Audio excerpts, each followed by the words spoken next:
back, everyone, to a brand new Virtues Rage with Dr. Jargo right here on the BigVitoBrand.com and Patreon.com/BigVMafia. I am Virtue. That is Dr. Jargo. What's going on? I am pumped for this show, Virtue, because you sent me a message the other day and you basically said, I can't just kiss WWE's ass all the time. So I know you've got a WWE topic that you are just waiting to rage about. And this is everything I've always hoped for since we started this show. Let me have it, brother. It's the WWE Vince McMahon Hall of Fame. Oh, wait, okay, so Vince McMahon, we know, like, we don't need to have dirt sheets tell us.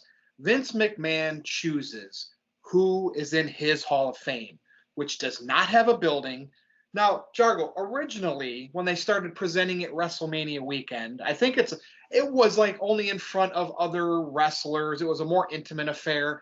And they showed clips from it, but I don't even know if it was fully televised. Okay, I was all right with it then, because even though it's a Vince McMahon's recognition, I agree, some people were arguing with me on Twitter. Some of these wrestlers still like take pride in that. Like, Vince McMahon acknowledged me, right? But it's a payday for them. It's part of WrestleMania weekend. There's paid ticket attendance to watch these people talk. So these wrestlers, right? I'm glad they're getting paydays for this, and they're getting their rings. But I mean, how many wrestlers sold their rings? This is a joke Hall of Fame, and it's just another cash grab for WrestleMania weekend for Vince McMahon. And I'm calling it now. He's going to do it with The Undertaker this year in Dallas and Texas, even though Taker's from Houston. And look, I'm going to ask a question here. What's the legitimate wrestling Hall of Fame, or the most legitimate? Is there one out there? I believe there is. It's actually just about an hour north of me in Waterloo, Iowa. It's the Tragos Thez Hall of Fame. And I have always considered that the legitimate professional wrestling Hall of Fame. It's attached to the Dan Gable Museum. So which University of Iowa, legendary coach, won more national championships than most schools have won meets. To me, that is the legitimate pro wrestling Hall of Fame. The other option that I consider in the highest of regard is the Cauliflower Alley Club. Those two outfits together, to me, are the real professional wrestling Hall of Fame. You worried me for a minute. I thought you were going to say the Wrestling Observer Hall of Fame. So, oh dear God, no. Thank you. But all right. So, but that is even more legitimate than the WWE Hall of Fame. Well, because I think he takes at least it's voted on. Yeah, he takes his readers into account, where Vince McMahon just chooses, and we can name all the people that should be in it, which is a red flag of why it's not legitimate. People are arguing with me on Twitter because that's what they do. I get it. And it's a legitimate Hall of Fame because it still means something to many of these wrestlers. And I'm like, yeah, you know why? Because they get a good payday for it. And that ring, that hardware they get is worth something. And some of them have even sold it. And because if you are recognized, if Vince McMahon recognizes you as a wrestler in his Hall of Fame, wrestlers pop for it because they're like, now I can get more money on the indies because I'm a WWE Hall of Famer because of the name recognition. But it's not legit. And I know a lot of fans are on our view with this, but there are the WWE, they call them the E-drones, right?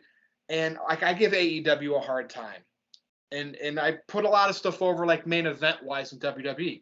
The Hall of Fame is horrible. Like, and I'm not even going to get into the whole stuff with Martha Hart. She's smart. She didn't want Vince McMahon to make money for his company off of her husband based on what happened to him. I was mad at her for a long time because I was like, oh, you're cheating the fans, blah, blah, blah. Well, then YouTube became popular and it didn't matter. We can all go and enjoy whoever we want by going and just watching their past. We don't need to have them on a platform with some little ring saying so. But when do you feel, was this the plan all along, that WWE was going to use this to exploit these legends' legacy so they can make an extra attraction WrestleMania weekend? Has this been the plan all along, even when it was more intimate? Or do you think at some point Vince McMahon's like, let's make some money out of this, pal? I think the original plan was to stick it to Ring of Honor. Originally, the whole WrestleMania weekend thing started when Ring of Honor started running a show in the same town as WrestleMania the night before. And so then the WWE Hall of Fame became a ceremony for people to attend rather than going to the Ring of Honor show. And it's just kind of snowballed upon itself, but it all started with Ring of Honor running a show the night before WrestleMania. For me, I wish the WWE Hall of Fame was presented completely differently. I do wish that there was a physical Hall of Fame. I know at one time that was the plan. They were going to attach that to the Performance Center down in Orlando. I mean, hell, they even made a show on, I think it was AMC, where Hunter and Stephanie were going around trying to find all this really, really cool shit that they should have held on to over the course of the years that they didn't realize at the time. Oh, we're probably going to want that for the Hall of Fame when we open the Hall of Fame. Now, with everything going on with Hunter and Stephanie, I don't know what the possibility of that is. We know the Performance Center is an absolute money drain on the company. So would it really surprise you that much to see Nick Khan just say, yeah, no, we're just going to shut that down? That would be interesting. But does Vince McMahon take any pride in knowing that he's the one that gets to choose the fate of these wrestlers? You know, and of course. And that's the thing. Like, since they bought WCW, we've seen WCW people put in the Hall of Fame. But if you notice, it's people that Vince ended up using, right? And even Sting at some point was used in WWE. So you can go back and still see a lot of people that weren't inducted in the Hall of Fame that were just never in WWE. And you wonder, well, that's just because Vince hated them. And you can't, that's not fair. Like, whether you love or hate somebody, if their accomplishments warrant it, you put them in the Hall of Fame. But clearly this is favoritism. And if you have a burden or beef with Vince McMahon, you're not getting into his Hall of Fame. And it's, to me, it's one of the drags of WrestleMania weekend now. The one that really pissed me off just a couple of years ago, they finally put Bruiser Brody into the WWE Hall of Fame.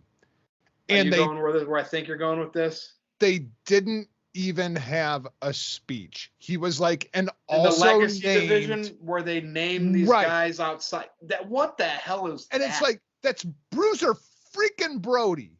Like, show a little bit of goddamn respect for the people that actually like, I realize WWF runs, not necessarily what they should have been, but Brody literally gave his life for this business. Put a little bit of respect on the goodish name. You know what I mean? Like, that just completely rubbed me the wrong way. You know, it rubs me the wrong way.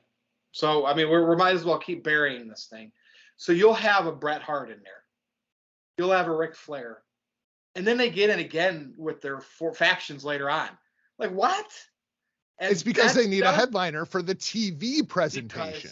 It's just a bunch of BS. And, of course, you know, it ends up getting people like Sean Waltman a payday that you don't know if would make it any other way. But here it is. It's almost like I would rather see a docuseries on the Peacock of Vince McMahon choosing who goes in instead of a Hall of Fame, just to see his evil mentality on why he picks and not picks. Like, put cameras up and watch Vince's whole process of him choosing. I would be more entertained by that than this fake Hall of Fame.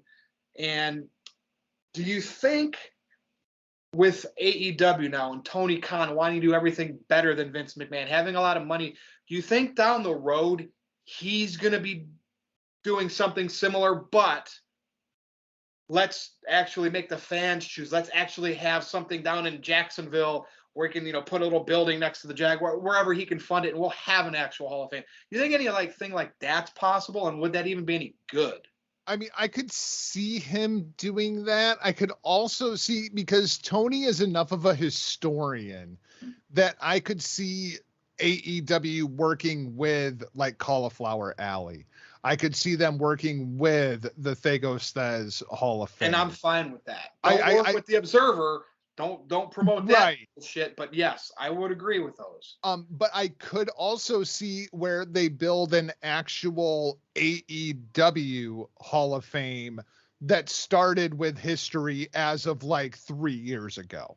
So you're not putting like somebody like Ric Flair into the AEW Hall of Fame, somebody who's never stepped foot inside of AEW. You know what I mean? So it would be more for the current history. I could see them expanding, but I could also see him like going backwards and paying homage to the legacy of professional wrestling in coordination with something like the Cauliflower Alley Club.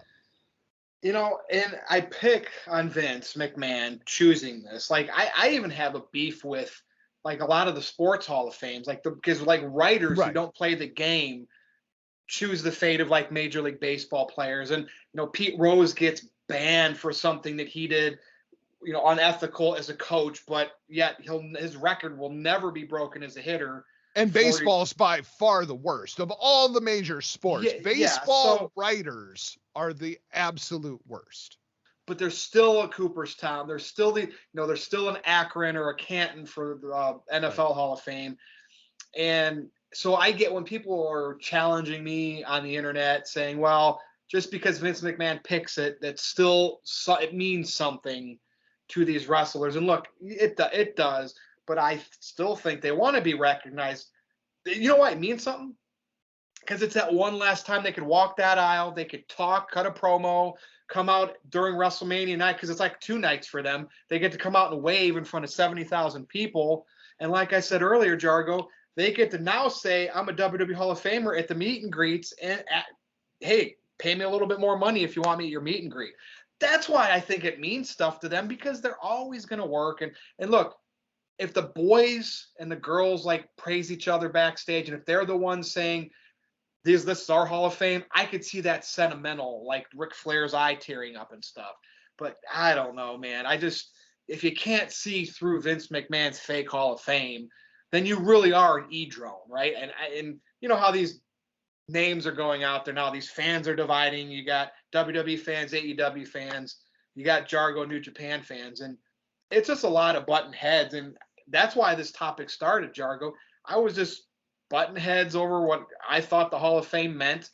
It was kind of like a joke in reality, just something Vince does for money, and the wrestlers make money from it, so good for them. The next thing you know, people are defending it. But I'm glad you and I see eye to eye. Like, it's my least favorite part of WrestleMania weekend. And why should I be saying that about some of these legends, that it's their last, hurrah? Yet I'm saying that. It's not because of them. Corporate presentation, Barry Horowitz, pat yourself on the back. It's everybody kissing the WWE and the company's asses when they have been so mistreated by the company. Like, we know the real story. Like, you can't bullshit me about this. You know what I mean? Like, we see the financials. We know the revenue split. We know you've been screwed by the company. We know you're here strictly for the payday. And we know that you are only here because they need you to draw ratings for tonight. Like, there's so much of it that's just so tongue-in-cheek. It's like watching the Grammys or the Oscars at this point, where you have all these famous people walking around thanking each other for being famous, and it's not for the fans. It's the presentation of it is all wrong. They can rectify that this year with The Undertaker. There's a lot of talk about assuming Undertaker goes into the Hall of Fame this year. I'd be shocked if it's not. I would be shocked. But who inducts The Undertaker? Yeah, why is that such a big deal? Like, I want to talk about that a little bit. Like, McMahon inducted Austin, and I said something like, why would you have your arch nemesis induct him? But I don't think it was Mr. McMahon, the character. It was Vince McMahon, the owner of the company. The owner of the company that Austin made a whole bunch of money. Yeah, some people were like, Austin needs to induct The Rock. Why? Because they main evented a couple WrestleManias. I don't think that's the best choice, like, if you really want it to mean something. And people get so mad. I think I said Mick Foley, but maybe he's not even the right choice. But, yeah, we're worried about who inducts these people, too. There are some of these names number one, there's a lot of people in the Hall of Fame that should not be in the Hall of Fame. It's the Hall of Fame, not the Hall of Really Good. All right. That's true. Then there's a lot of other people that probably should be in the Hall of Fame, but for one reason or another are not. Yeah. I think when it comes to a name like The Undertaker or The Rock, where they are unquestionably, top 10 guys in the company history, they are Hall of Fame worthy. Rather than debating who is going to induct this person, the answer is everyone. Rather than having all these we're going to induct 8 people and we have to have a female talent, we have to have a tag team, we have to have no. The Undertaker gets his own night.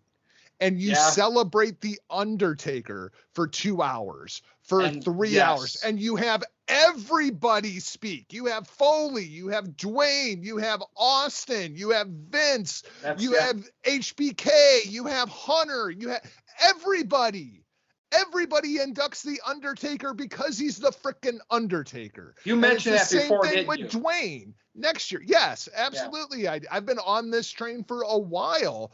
Like, if you want to redefine the Hall of Fame, you really want to make it something special. Rather than filling your diversity quota, celebrate the Hall of Fame and the talents that are going in, and then you get Undertaker, Austin, Vince, you get all of them on the same show. People are going to tune in to watch you kiss each other's asses, but at least you make it special and you make it mean something, rather than we have to fill our equity and diversity quotas for the night. I don't even know if they still do the celebrity wing. I know it started getting out of hand with Mr. T had that ridiculous speech, Donald Trump, Snoop Dogg. I don't even know who's in it, but I want to say the last couple of years they discontinued that. But that just goes to show, okay, wow, that's weird. Just because they made 1, maybe 2 appearances in WWE history, now they're Hall of Famers. And the correct answer for who should induct The Undertaker, if it's one person and one person only, is clearly Glenn Jacobs. Yes. And I do not want to hear another word about it. I mean, the only other person would have been Paul Bearer if he was still alive. But absolutely, I couldn't agree with you more. And so, we'll hold out hope. Maybe they can modify it. But we still know, when it's all said and done, we still know it's what Vince McMahon picks and chooses. There's going to be those top 10, 20 guys and girls that deserve it, right? So, even if Vince picked them, if there was a legit Hall of Fame with a legit committee, these people would still be in it. But the problem is, so you redefine the Hall of Fame, right? You do Undertaker this year, you do Rock next year, you do a brilliant job with it. 3 years Cena from now, down the road. Okay, you could do Cena in 3 years. Then who? Because their stars were gone. You really expose that you haven't built a legitimate star other than John Cena and Roman Reigns over the course of the last 20 years. 20 freaking years. So, 2 stars. In closing, if we were Vince McMahon, who should we, wrestling today, the active, the full-timers. So that means we would exclude Brock, because he's getting in. But of the full-time wrestlers, any company, who is Dr. Jargo's guy that just whatever Hall of Fame, if it exists, even if the Hall of Fame didn't exist, who is the top Hall of Famer of the current active roster of all of professional wrestling right now, in your eyes, which I guess would say it's the guy that's the best at what he does right now? Who would you pick? I kind of have an idea, but maybe then I'm not so sure. I mean, clearly the best guy right now is Kazuchika Okada, hands down. I thought you were going to say Tanahashi. If I was putting somebody in the Hall of Fame right now, it would be Hiroshi Tanahashi off of the career that he has had. But I mean, Okada at this point, he could retire tomorrow at the age of 32 and still have a Hall of Fame career. But I mean, when you look at all the accolades, what he has meant to the business, and I mean that across the world, Hiroshi Tanahashi, John Cena, that's still a dream match that I hope to see one day. Actually, it needs to be a best of 3, one in the Tokyo Dome, one at WrestleMania, and the third one we probably have to have on Mars with YouTube playing the background music. I have always been like, I was a bigger fan of him all the way up probably until after the first 3 months of AEW. I still am, but I'm talking about his work from 2020 on. It's kind of soured me.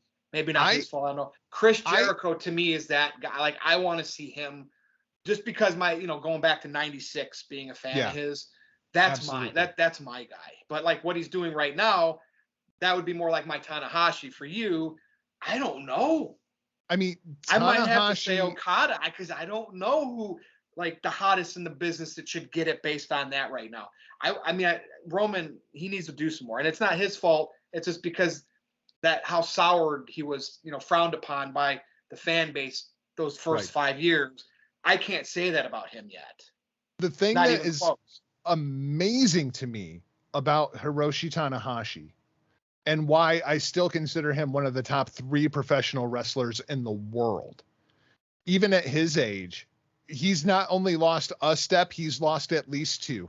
He's got a lot of bumps that he has taken. Those knees are shot. He can barely bend over. And somehow I enjoy his work more in 2021 than I did in 2013. How old is he?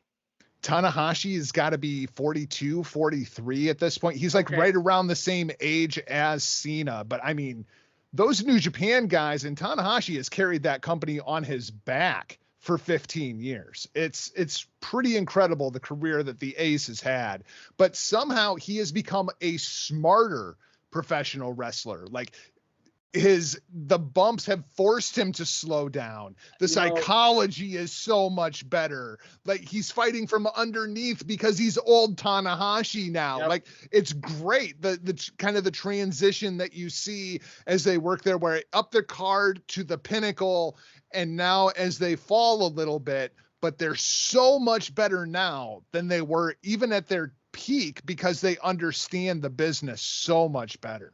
And I wish I could say that about Jericho. He was doing good with that through those Japan matches. Yeah. And even those first as the world champion in AEW, and just something, the wheels just fell off. He got too into that aging rock star gimmick, whether that was by design or not. I'm still holding conspiracy that he's doing this all by design. So when he leaves AEW, he takes time off. We don't see him for a while. He gets with DDP and he comes back to WWE for his farewell tour, and he looks like 2015 Jericho. I'm still saying he's writing a book for this, but I feel like Jericho knew, like going into AEW, he had to be the guy, and because he was the biggest name that they had by far, especially at the launch of the company, right? Yep. So they put the championship on Jericho. And you get world champion Chris Jericho for that initial basically year of AEW. Since he has lost the championship and they brought in guys like Jon Moxley, they elevate people like Kenny Omega, who a lot of people had heard of but had never necessarily seen. You see Hangman Page get elevated to the main event. Now you're bringing in Punk, you're bringing in Bryan. You don't need world champion Chris Jericho. But having Jericho on the card is enough. Yeah. So Jericho has taken a step back. You're not getting world champion Chris Jericho right now. And I think part of that is by design.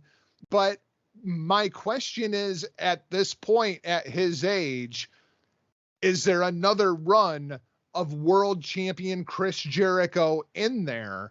And for the first time, I don't think the answer to that question is yes. Yeah. And again, I expect him back in WWE? I think absolutely. I think he'll get his Hall of Fame look. But what will it be? Will he come back and have like one match or work a tag match, a special attraction tag match or something to where he's more protected? I think he's smart enough to know what he has to do. If we are going to get one more run of main event Chris Jericho, it will be opposite of Kevin Steen. I firmly believe that. in AEW if it's going to happen in AEW. Look how this comes full circle. So they can remember him and Steen basically got shit on by Vince McMahon. They brought Goldberg in, and what could have been a great classic all-time great main event at WrestleMania was the U.S. title match number 2. Yep. That would be I'd be invested in that. And if Jericho is going to turn it on one more time, it has to be a talent that he wants to do that for. Yep. And Steen is that guy. Like, they have that relationship. I'd be all for that. All right, another great conversation. Shoot, if I didn't have to do the review in a few minutes, we'd talk all night about this. Any plugs, man? You can find me across social media platforms at NotJargo, MichaelJargo.com, at MarkMedia.com, DestinoPod.com. Follow me on Twitter at NoDQ_Virtue, and you can check Jargo out most of the time over on the review. I don't think he's going to be on this week's, although you never know, but definitely he'll be back with us over there next week. So this has been Virtue's Rage right here on the BigVitoBrand.com for Dr. Jargo. I am Virtue. Thanks for watching or listening, or both, and we will see you next time.